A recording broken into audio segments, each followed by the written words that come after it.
Good morning. We're on the record. This is Division 4 of the Boulder District Court. I'm Judge Thomas Mulvihill. Before we call the Alissa matter, for those who are observing on WebEx, I need to ask you to please turn off your camera and mute your microphone.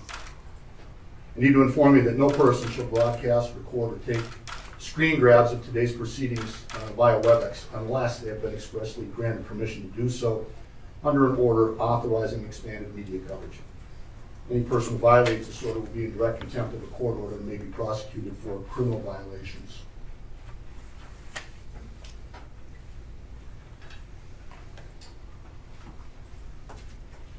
We'll call case 21 CR 487, People of the State of Colorado versus Ahmad Al Aliwi Alissa.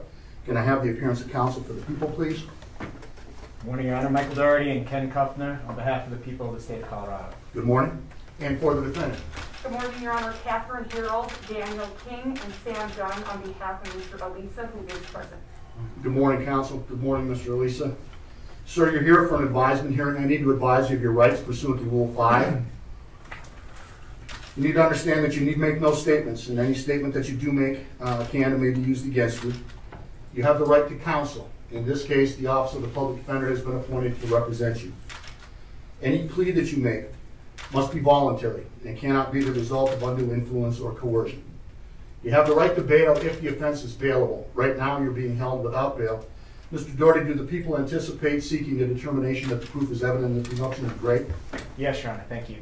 Mr. Alissa, what that means is you'll be held without bail until such time as the court is able to determine whether or not the proof is evident and the presumption is great that you committed these crimes. You have the right to be informed of the nature of the charges. You have the right to a jury trial. And you have the right to demand and receive a preliminary hearing within a reasonable time to determine whether probable cause exists. And if you're currently serving in the United States Armed Forces, or if you're a veteran of such forces, you may be entitled to receive mental health treatment, substance use disorder treatment, or other services as a veteran. Sir, do you understand those rights as I've explained them to you this morning? I need you to answer out loud, please. Yes. Okay, and for the record, you answered affirmatively. The people have filed a complaint and information charging 11 counts.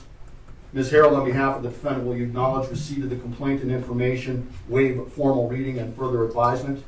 Yes, Your Honor. All right. We need to set this matter for a hearing on proof evident presumption grade along with the preliminary hearing. What's the defense's thoughts with respect to how soon we can set that hearing? Your Honor, we would be requesting at this time that we actually set a status prior to setting the proof evident presumption grade hearing. Our position is that we cannot do anything until we are able to fully assess Mr. Alissa's mental illness. We cannot begin to assess the nature and depth of Mr. Alissa's mental illness until we have the discovery from the government. It's my understanding that the government is continuing to investigate this case. The discovery is going to be voluminous, and so at this juncture, it doesn't make sense to set the proof evident presumption grade hearing. So we'd be requesting a status conference. And so, Is your client willing to waive his right to a preliminary hearing within 35 days to accommodate that or a later setting for preliminary hearing and proof evident presumption great? He is, Your Honor. What's the people's position on the request for a status in advance of a preliminary hearing? Thank you, Your Honor. The people have no objection. I leave it to the court's discretion. I will say the crime scene has not yet been completed in terms of processing. We will be filing additional charges in the next couple weeks. The people have not received any discovery yet from law enforcement. The defense hasn't received any discovery, so the people have no objection to the defendant's request. All right, how far out were you contemplating that status hearing? Your Honor, it's hard to gauge, but I would ask 3 months. Okay. And you've discussed this with your client, and he understands that he'll continue to be held without bond during that interceding 3 months or so. Yes, Your Honor. All right, so I'm sorry, Mr. Doherty? I'm sorry, Your Honor. I do think 3 months is further out than I anticipated. I would ask for at most a month and a half. I think that'll give us time to have the crime scene processing completed, which I anticipate is the next couple days. Additional charges will be filed in the next 2 weeks, and then counsel will have the discovery available to them. Well, so here's what I'm going to do.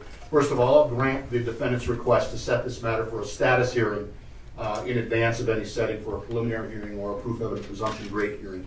I'm going to direct counsel to contact the CJA for Division 13 to set that status conference. I'll authorize that status conference to be set in about 60 to 90 days. I understand the concerns that you have, Mr. Doherty, but at the same time, I want to make sure that the defense has ample opportunity to prepare to move forward once we do set that hearing. So contact the CJA for Division 13. This case has been assigned to Division 13. Chief Judge Ingrid Bach, you will be the presiding judge in this matter. Anything else at this time on behalf of the people, Mr. Doherty? No, Your Honor, thank you. Anything else on behalf of the defendant, Ms. Harrell? Your Honor, the government filed a request to reconsider this court's previous order with regard to D6. Right. If the court is going to entertain reconsidering that prior to doing it, we'd ask an opportunity to reply. I was going to direct you to reply. How much time do you need? Is 14 days enough? Yes, Your Honor, thank you. Okay, so I'll give the defense 14 days to respond to that motion. I'll issue a written order in that regard. All right, thank you. We'll be in recess. Thank you, Your Honor. Thanks for using WebEx. Visit our website at